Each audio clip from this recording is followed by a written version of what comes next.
कुछ ॾींहं अॻु बेदर्दीअ सां गोलियूं हणी क़तल थियल प्राइमरी स्कूल टीचर सदफ़ हासलो जो क़ातिल पुलिस एहलकार फरीद हासलो सूबाई घरू वज़ीर ज़ियाउल हसन नंजार DIG लाड़काणो नासिर आफ्ताब पठाण जे नोटिस वठण बावजूद भी गिरफ़्तार थी न सघियो आहे। सदफ़ हासलो खे उन वक़्तु संदसि मङेंदे फरीद हासलो गोलियूं हणी अबदी निंड सुम्हारे छॾियो जॾहिं सदफ़ हासलो स्कूली ॿारनि खे इल्म जी रोशनी ॾेई वापसि घर अची रही हुई। हिन वक़्तु सदफ़ हासलो जे घर में सोग वारी सूरत हाल आहे। हे चए पई मां पढ़ां, हे चए पई मां MPhil कयां, मां PhD कयां, मां पढ़ी लिखी करे का वॾी लेक्चरर थियां, मां का वॾी मंज़िल माणियां। ठीकु आहे, पर छा आहे त यतीम नियाणी हुयूं, पीउ कोन्हे को, अमड़ा कुराड़ी, भाउ नंढो आहे, त हो बि चए पई त मां पढ़ी लिखी कुझु थियां, पर मजबूरी चवंदा आहिनि त जीअं पीउ मां न हूंदो आहे त नियाणियूं ईअं हूंदियूं आहिनि। मजबूरी में हुन को रिश्ते जे लाइ हा करे छॾी जो उहे आया निभागा माइट चवणु लॻो त भलो अथव, असां गारंटी था ॾियूं तव्हांखे, तव्हां कयो।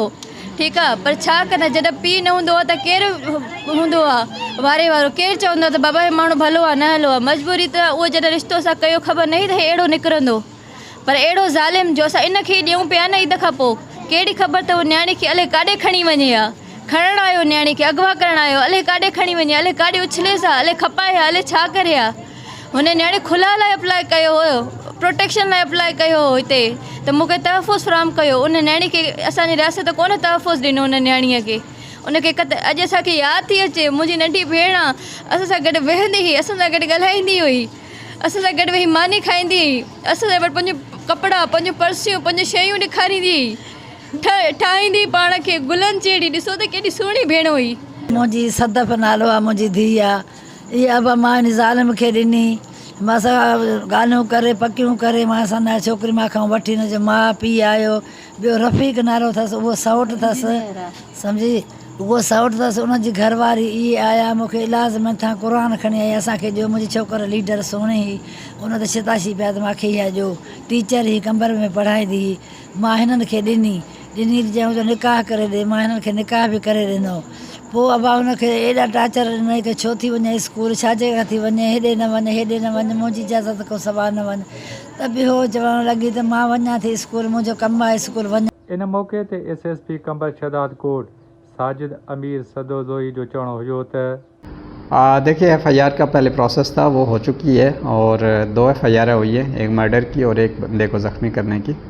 हम उनके मुख्तलिफ जितने भी ठिकाने हमें मशकूक नज़र आ रहे हैं उन पे हम रेड कर रहे हैं और जितने भी सिंपथाइज़र हैं उन पे भी रेड किए हैं और पूरी कोशिश कर रही है पुलिस टेक्निकली भी और ह्यूमन इंटेलिजेंस पे रेड करके हम जल्द से जल्द इस मुल्ज़म को पकड़ें और उसको कैफ़रे किरदार तक पहुँचाएँ। इंशाल्लाह हम मज़बूत केस बनाएंगे और हमें पूरी उम्मीद है कि मुल्ज़म अपने कैफ़रे किरदार को पहुँचेगा।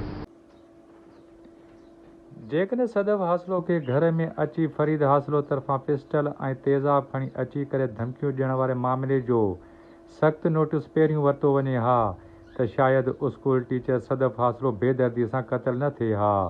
अब्दुल फताह उढो, A4 न्यूज़ 786। मज़ीद न्यूज़ एंड अपडेट्स के लिए इस चैनल को सब्सक्राइब करें।